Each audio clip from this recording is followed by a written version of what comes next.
नमस्कार, मैं हूं सुधीर चौधरी और आप देख रहे हैं भारत डिकोड। आज हम बात करेंगे उस भूचाल की जिसने वैश्विक राजनीति की नींव हिला दी है, क्योंकि इस बार खेल सिर्फ व्यापार का नहीं है, मामला है उस ताकत का जो पूरी दुनिया के फैसले तय करती है। हाँ, और आगे मेरा एक वाक्य था, मैंने कहा था हम गोली का जवाब गोले से देंगे। बात हो रही है वेटो पावर की, वही शक्ति जिससे कोई एक देश 188 देशों की आवाजों को एक पल में रोक सकता है। और अब इसी वीटो पावर को लेकर भारत ने जो कदम उठाया है वह इतिहास के पन्नों में सुनहरी स्याही से लिखा जाएगा। सोचिए, जब पूरी दुनिया इंतजार कर रही थी कि भारत को वीटो पावर कब मिलेगा, भारत ने वही किया जिसकी उम्मीद किसी ने नहीं की थी। भारत ने खेल पलट दिया। ब्रिटेन के प्रधानमंत्री क्रिस्ट स्टारमर भारत पहुंचे, साथ में आए बड़े बड़े उद्योगपति और नीति निर्माता। लेकिन यह कोई साधारण व्यापारिक दौरा नहीं था, यह एक गुप्त राजनीतिक गठबंधन का संकेत था। क्योंकि जब दुनिया सिर्फ व्यापार समझौतों में उलझी थी, भारत, रूस और चीन के प्रतिनिधि एक बंद कमरे में बैठकर लिख रहे थे नई विश्व व्यवस्था का घोषणा पत्र। वो दस्तावेज सिर्फ समझौता नहीं था, यह था भविष्य की शक्ति का रोडमैप। अब जरा पीछे चलते हैं। संयुक्त राष्ट्र सुरक्षा परिषद के 5 स्थायी सदस्य अमेरिका, रूस, चीन, फ्रांस और ब्रिटेन सालों से वीटो पावर के दम पर पूरी दुनिया को नियंत्रित करते रहे। 188 देशों की आवाज सिर्फ 5 देशों की मर्जी पर। क्या यह लोकतंत्र है या वैश्विक तानाशाही का दूसरा चेहरा? भारत ने दशकों तक लड़ाई लड़ी कि उसे भी वीटो पावर मिले, लेकिन पश्चिम हमेशा पीछे हटता रहा। क्यों? क्योंकि अगर भारत के पास यह शक्ति आ गई तो उनका वर्चस्व हमेशा के लिए टूट जाएगा। भारत आज दुनिया की चौथी सबसे बड़ी अर्थव्यवस्था है, सबसे बड़ी जनसंख्या है, रक्षा, अंतरिक्ष और तकनीक में आत्मनिर्भर है। फिर भी वीटो पावर से वंचित क्यों रखा गया? क्योंकि पश्चिम जानता था भारत के पास यह शक्ति आने से दुनिया का शक्ति केंद्र हमेशा के लिए बदल जाएगा। लेकिन जब रुकावटें बढ़ी, भारत ने दिशा बदल दी। भारत ने कहा, अगर हमें तुम्हारे क्लब में जगह नहीं मिलेगी तो हम अपना क्लब बनाएंगे। और यहीं से जन्म हुआ आरआईसी गठबंधन का रशिया, इंडिया, चाइना। पहले निष्क्रिय यह संगठन अब भारत की पहल से सक्रिय हो गया है। अब यह गठबंधन अमेरिका और यूरोप की नींद उड़ा रहा है और इसमें शामिल हो गया है ब्रिटेन। वही ब्रिटेन जो कभी अमेरिका का सबसे वफादार साथी था, आज वो भारत के साथ खड़ा है, नई आर्थिक और राजनीतिक दिशा में। यह डील सिर्फ व्यापार की नहीं है, यह है ग्लोबल पावर ट्रांसफर की शुरुआत। अब दुनिया का केंद्र वॉशिंगटन नहीं, नई दिल्ली और मॉस्को बन रहे हैं। आरआईसी का पहला लक्ष्य नई पावर काउंसिल बनाना, जहां 5 नहीं बल्कि 10 देशों को समान अधिकार होंगे। यानी अब कोई सुपर पावर नहीं बल्कि समान शक्ति की दुनिया। दूसरा लक्ष्य संयुक्त राष्ट्र के समान एक नया मंच बनाना, जहां एशिया, अफ्रीका और लैटिन अमेरिका की आवाज सुनवाई पाए। तीसरा लक्ष्य डॉलर के वर्चस्व को चुनौती देना और एक नई अंतर्राष्ट्रीय मुद्रा की नींव रखना जो आने वाले वर्षों में डॉलर की जगह ले सकती है। अब सवाल यह है, यह सब इतनी तेजी से कैसे हुआ? क्योंकि भारत अब सिर्फ प्रतिक्रिया नहीं करता, भारत क्रियाशील है। पहले हम दुनिया के फैसलों का इंतजार करते थे, अब दुनिया भारत के फैसलों का इंतजार करती है। क्यों? क्योंकि अब वक्त बदल गया है। भारत सिर्फ एक राष्ट्र नहीं, यह बन चुका है एक विश्व विचार।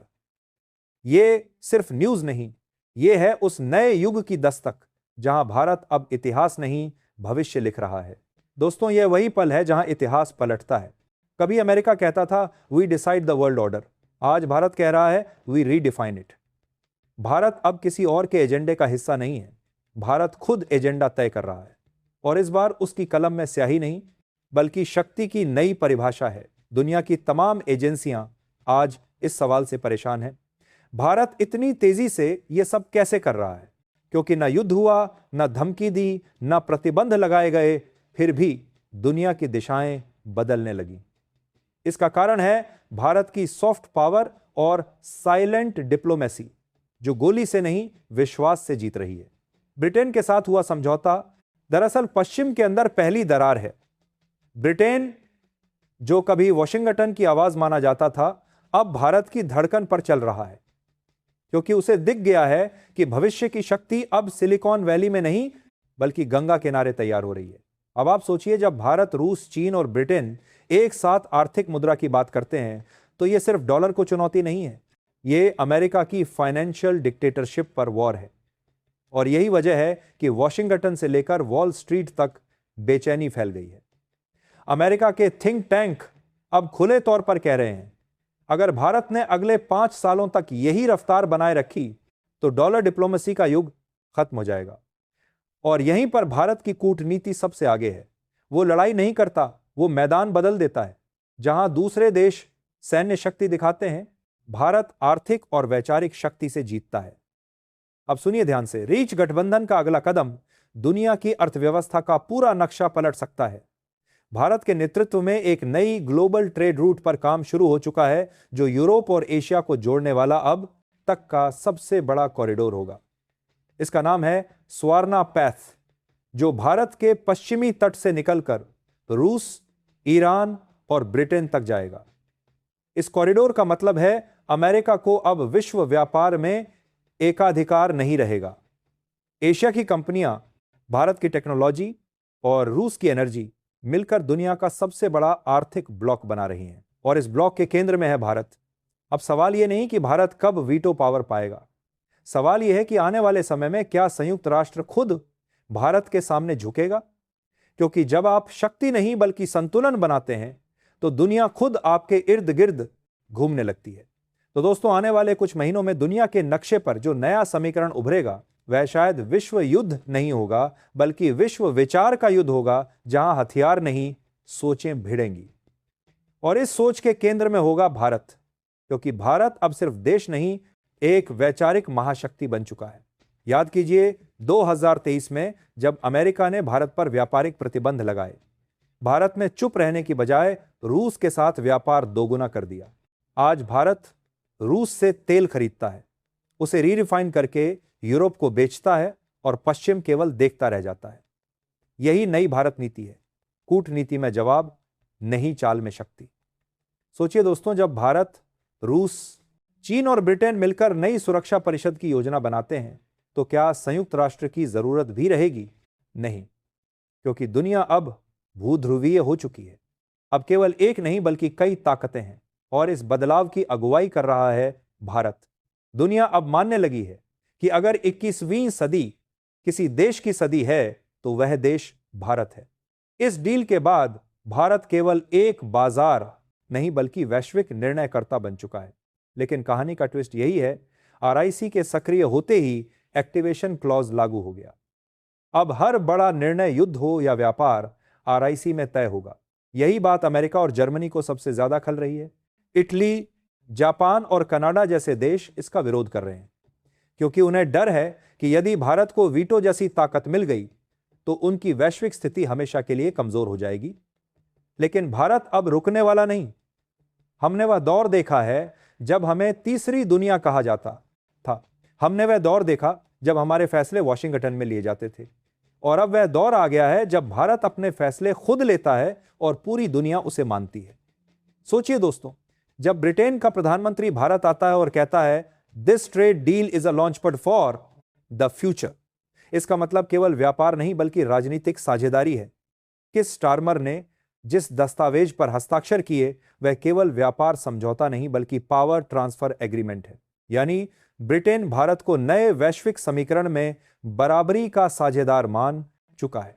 भारत अब केवल उभरती अर्थव्यवस्था नहीं बल्कि ग्लोबल पावर आर्किटेक्चर का केंद्र बन चुका है।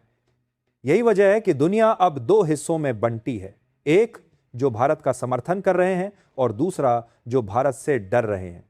दुनिया की नजरें अब पूरी तरह आरआईसी गठबंधन पर टिक गई थी, और यही गठबंधन अब अपनी नई सुरक्षा परिषद के रूप में सामने आ चुका था, जहां केवल 5 देशों की बजाय 10 देश समान शक्ति के साथ निर्णय लेने वाले थे।